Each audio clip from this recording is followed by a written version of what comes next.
What is good, Raider Nation? It's your boy Raider Alex back with another video. Today we're diving deep into the top 5 defensive tackle options available for the Las Vegas Raiders via free agency. As we gear up for the offseason, I believe it's going to be crucial for us to address the defensive tackle position. Snagging a top tier defensive tackle in free agency, in my opinion, could elevate our defensive line unit to be one of the best in the entire National Football League. And that could just transform this defense into a dominant elite unit. Last season, the defensive line exceeded my expectations, but I still see that defensive tackle spot as a bit of a weak link on the defensive line. And although we could address this position in the draft, I don't really see any true day one impact game changers for us via the draft. So I think if the Raiders have a chance, they should get aggressive and acquire one of these top names in free agency. Currently, the Raiders find themselves in a good position with approximately $49 million in cap space, and they have the potential to create even more cap room with certain strategic decisions like restructuring contracts or releasing some players that could easily get us closer to $60 million in cap. So the opportunities are there for us via free agency, and with this financial flexibility, the Raiders have the opportunity to pursue some big name talents during this free agency period. But today I just want to jump into the top 5 defensive tackle options that could help this roster and help this franchise moving forward. Now, number 1 on this list is, of course, Chris Jones, defensive tackle of the Kansas City Chiefs. In 2023, he played 16 games, recording 695 total snaps alongside of 29 quarterback hits and 11 sacks. He is about to turn 30 years of age, which is a little risky, but as long as he can stay healthy, he should be one of the best players at his position for years to come. In my opinion, he's still the best available defensive tackle on the market. And if we sign him, it would not only strengthen our roster, but it would also weaken the Kansas City Chiefs defense. So that would be a win-win type of situation for us. And also cost-wise, I mean, he is going to cost a pretty penny. Currently, Spot Track has his market value set at approximately $28.5 million. But it is very possible that he gets paid $30 million per season. And although I will say that is a lot of money, but the salary cap has gone up. And if you can get the production he has been giving throughout the last few years, he could easily help this Raiders defense become one of the best units in the whole league. What I also liked about him is he has played phenomenally well for the Chiefs in the postseason as well. So when it matters the most, he's been stepping up.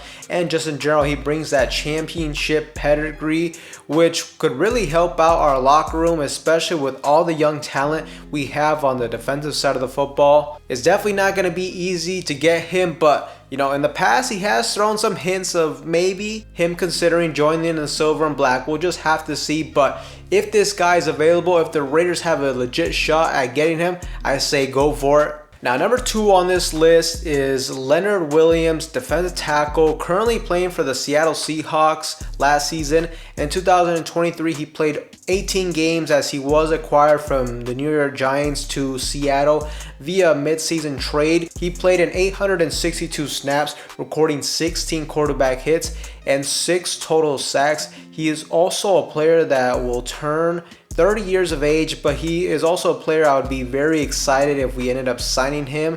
I honestly wanted us to draft him back in that 2015 draft over Amari Cooper, but now he may get a chance to put on that silver and black helmet, and I think he would be a really good fit for us. And I think he's a guy that could be very attainable. He would serve as a day one impact veteran starter at the defensive tackle position. He would be an instant upgrade on this team, and he would be reunited with his former defensive coordinator Patrick Graham, where he played some high level football with him when they were on the New York Giants. And I think there's a very strong chance he will hit the open market, as the Seahawks are not going to utilize the franchise tag on him more than likely. Essentially, they won't franchise tag him because the Giants have used the franchise tag on him twice. So that means that if the Seahawks were able to use the franchise tag on Williams yet again, it would be roughly $36 million per year. And I highly doubt the Seahawks are going to want to pay nearly $40 million for a 30-year-old defensive tackle. Currently, Spot Track has his market value set at approximately $17 million. And I think if we could sign him anywhere to around that range of that $17 million per season type of contract. If you can get him for 3 to 4 years, I would be very okay with that type of signing. And it wouldn't really be breaking the bank so much. I mean, I think that's a fair value for a guy of that type of caliber and just what he could bring to this roster. I mean, one thing you got to think about is the past few seasons, we've been paying a guy like Hunter Renfrow approximately $13 million per season, and he really hasn't contributed a whole lot to the offense. Now, in his defense, that's not entirely his fault, but what I'm trying to say is we've been paying that much for a slot wide receiver. Why not pay a little bit more to get a great talent at the defensive tackle position? So Leonard Williams is definitely high on my list. Now, number 3 is another very interesting name, and that is Christian Wilkins out of the Miami Dolphins. He's a very intriguing name and another good option at the defensive tackle position. He's coming off of a great season with the Miami Dolphins where he recorded 63 tackles, 23 quarterback hits, and 9 total sacks. He is currently 28 years of age as well, so he should be just still entering the prime of his career. Now, with all this being said, he may be a little bit more difficult to acquire as his market value is around $20 million. And although I think that's a fair price and I would be definitely okay with us spending that type of money for this type of talent, the biggest issue I see with him is that more than likely he will get franchise tagged by the Miami Dolphins. ESPN is reporting that the Dolphins will try to retain Wilkins. They hope to sign him to a long-term extension, but if they can't, they will more than likely use the franchise tag to just ensure nobody else can grab him. So he would be a fantastic option for us if he's available, if he hits the open market, but there's a strong possibility Miami may not let that happen. Something to keep in mind though. Now, number 4 on the list is going to be DJ Reader out of the Cincinnati Bengals.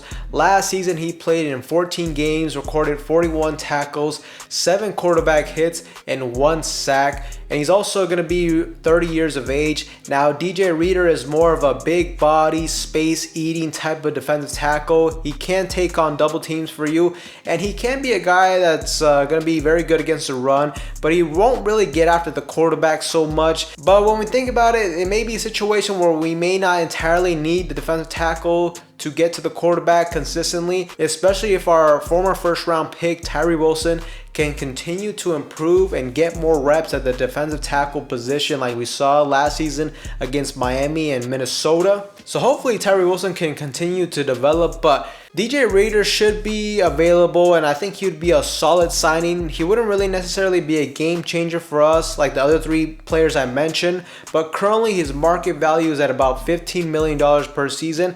I'd be okay with us spending that type of money, but ideally you only sign him to like a 2-year type of contract and maybe draft another defensive tackle in the next few years to hopefully replace him down the road. But definitely DJ Reader could be a name to keep an eye out for. And number 5, last but not least, and this may seem like a boring selection, but the last defensive tackle I think we need to seriously consider signing is our own former Adam Butler. Adam Butler balled out for us last season, and I think he has earned the right to come back to the silver and black, as I liked what I saw on tape from him. In total, he recorded 28 tackles, 9 quarterback hits, and 5 sacks. Very solid numbers, and we had him at great value last season. He was only getting paid approximately $1.5 million for the year. This year, I don't think he should get anywhere more than like $5 million on the open market, as he still is more of like a role player at the defensive tackle spot. But if the Raiders can bring him back for around $3 to $5 million type of range, bring him back for a couple seasons, I say sign me up for that. I hope he comes back. I mean, it showed that he was a good fit for us under Patrick Graham next season.